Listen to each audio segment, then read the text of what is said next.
Hello everyone! Welcome to my mini vlog. At itong video na ipapakita ko po sa inyo, ito po yung time na buntis po ako. 1 month before yata no, nung bago ako manganak, gumala kami dito sa Mount Fuji.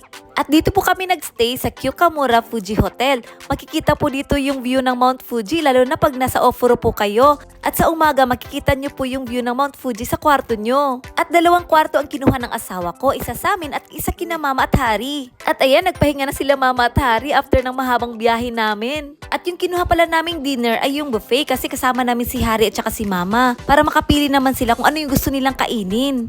At ang sarap po ng mga pagkain nila dito at may mga dessert na rin. At ang aga namin gumising ng the next day kasi nga gusto na makita yung view ng Mount Fuji. Siguro mga 5 or 5:30 AM gumising na kami. At ayan, nakita namin yung view ng Mount Fuji. Sobrang ganda. At pagka-check out namin sa hotel, lumabas muna kami dito malapit sa hotel at naglakad-lakad kami. Ang dami ko po nakikita mga nagka-camp dito. Dito na sila natutulog at kinabukasan na sila uuwi para makita yung view ng Mount Fuji. At pagkatapos namin sa hotel, bumiyahe naman kami dito. Dinadayo nga yung lugar na to, lalo na yung mga turista. Ang ganda nga mag-picture dito kasi maganda yung tanawin at saka yung falls. Ang haba nga ng nilakad namin dito at ang haba pa ng hagdan. Ibuntis pa naman ako kaya hiningal ako. Pero okay lang kasi parang exercise ko na rin. Alam nyo ba kung bakit talaga kami pumunta dito sa Mount Fuji? Kasi tinanong ng asawa ko si Hari kung saan niya gustong pumunta dito sa Japan.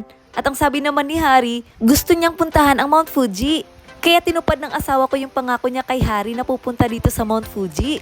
At ayan, malapit na kami sa may falls. At tingnan nyo, maraming tao yung mga nagpupuntahan sa may falls at nagpapapicture po sila doon. At ayan, bumaba na naman kami ng hagdan habang nagkukwentuhan kami ni Hari. Ang laki na nga ng tiyan ko nung time na yan, kaya medyo mabigat na siya pag naglalakad. Pero gala pa rin kahit buntis. At ayan, tingnan nyo po, may mga dumadaray na tubig galing sa bundok.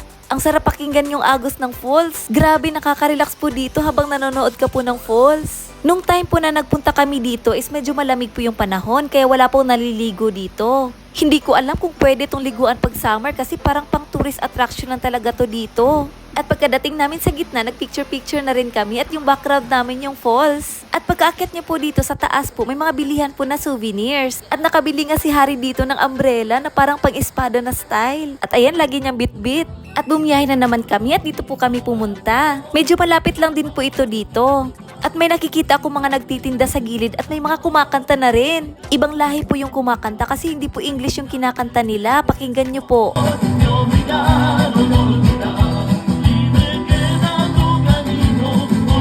At after po namin dito, inakyat po namin yung Mount Fuji. Hanggang sa 2,400 meter lang po kami umakyat. Hindi na po kami umakyat papuntang tuktok. Grabe yung fog sa punta dyan. Hanggang dito na lang. Maraming salamat po sa panonood. Thank you for watching. Bye! Arigatou gozaimasu!